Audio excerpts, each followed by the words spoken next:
In this video, I'll be showing you how to tie a bead head flashback pheasant tail nymph. The following is a list of materials that you will need to tie this fly.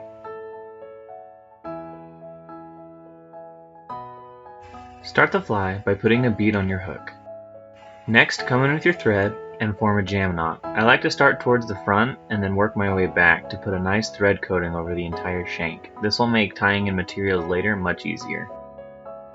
End your thread base somewhere between the hook point and the barb.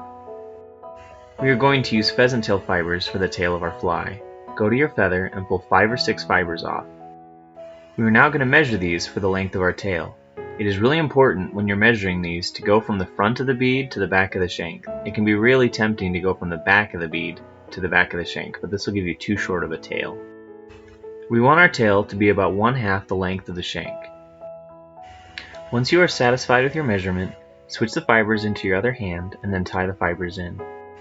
Even with that thread base that we laid down, these fibers will easily twist around the hook, so try as hard as you can to keep them on top of the hook. This will make your tail look much better.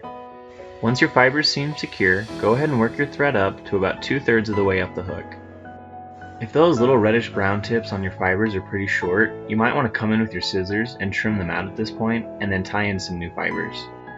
However, if your fibers look more like the ones I'm using, then you can go ahead and just fold them back and then take your thread and wrap over them until you end at your tail. Either way, you want 2 layers of fibers. This will help us to create a properly sized and lump-free body later on.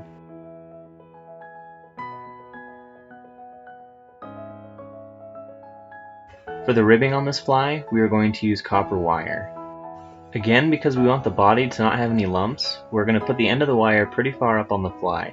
I usually find myself just sticking it in the bead so it's kind of out of the way, and then taking my thread and wrapping up to about the 2/3 point, and sometimes even going a little further just to secure that end.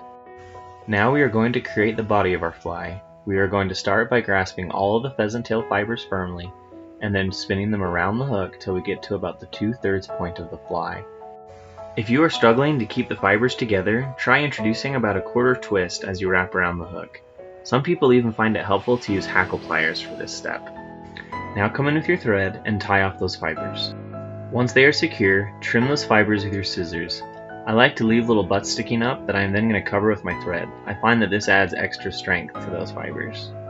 Grab that copper wire that we tied in earlier and wrap it forward, leaving spaces between each wrap. Make sure you wrap the wire the opposite direction that you wrap the pheasant tail fibers. This is called counter wrapping and will introduce a lot of strength to these fibers. Pheasant tail tears pretty easy, especially on toothy fish. Counter wrapping will ensure that your fly is much more durable. Once your wire is up to where your pheasant tail ends, go ahead and give it a few wraps with your thread and then cut it out, making sure that you cut it out with the throat of your scissors, not with the ends of your scissors. Often when you are cutting wire around a bead, it is very hard to cut the wire close to the fly. So what I like to do is come in with my fingers and mash the tip down a little bit, and then just take a couple wraps with my thread to get the end of that wire to lay flat on top of the hook. For this next step, we want the thread right behind the bead, so make sure when you're done here, you end with the thread in that position. The wing case of this fly is going to be tied with mylar tinsel, which by definition is very slick material. Because of that, it commonly slips out, especially while being fished. To avoid this, what we're going to do is bring the tinsel in and wrap it around our thread with the 2 ends facing away from us. Then pull it up the thread on the far side of the hook and place it on top.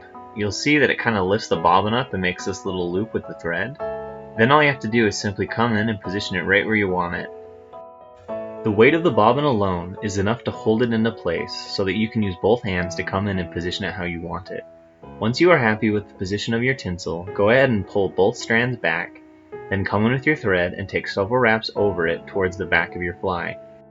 Stop once you've gotten to the point where we ended our pheasant tail body.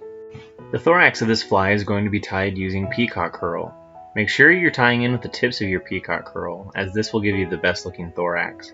Come in and tie in a couple strands of Peacock Curl, and then to reinforce it, give it a few wraps around your thread. This is an optional step, but it'll make your fly much more durable. Once you've gotten about an inch or so worth of the curl wrapped around your thread, go ahead and give it a few turns around your hook to build up your thorax.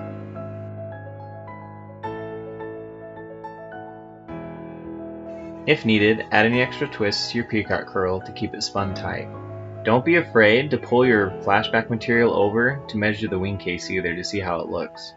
Once you are satisfied that your thorax is the right size, untwist anything that's remaining and then come in with your thread and tie off your peacock curl. Taking wraps in front of the peacock curl and behind it will help to pinch it into position and prevent it from slipping out. Once your peacock curl is secure, go ahead and trim it out with your scissors. Now, grab your flashback material and pull it forward to create the wing case. Once you have it in the position that you want it, come in with your thread and take a couple of thread wraps on top to hold it into position. Just like with wire, often when you cut tinsel next to a bead, you won't be able to get it as short as you might like. Don't fret about this too much though, it is very easy to fix. Simply come in with anything that has a sharper edge to it, like a fingernail, and push those little end pieces back. Then come in with your thread and take a couple wraps over the top. Those two little pieces will blend in with the flashback and pretty much disappear. I sincerely doubt this is going to catch you any more fish, but if you're trying to show off to your friends, this is definitely a necessary step. If you wish to add legs to your fly, now is the time to do it. I'm going to show you the more traditional style, however, so I'm just going to go ahead and whip finish the fly. Your finished fly should look something like this. The flashback pheasant tail imitates a variety of insects, but mainly mayfly nymphs, and has caught tons of fish all over the world. I'd like to take the time to thank you for watching this video. If you liked it, then give it a thumbs up. For suggestions on any future videos, leave those in the comments section down below, and subscribe to our channel for more videos like these.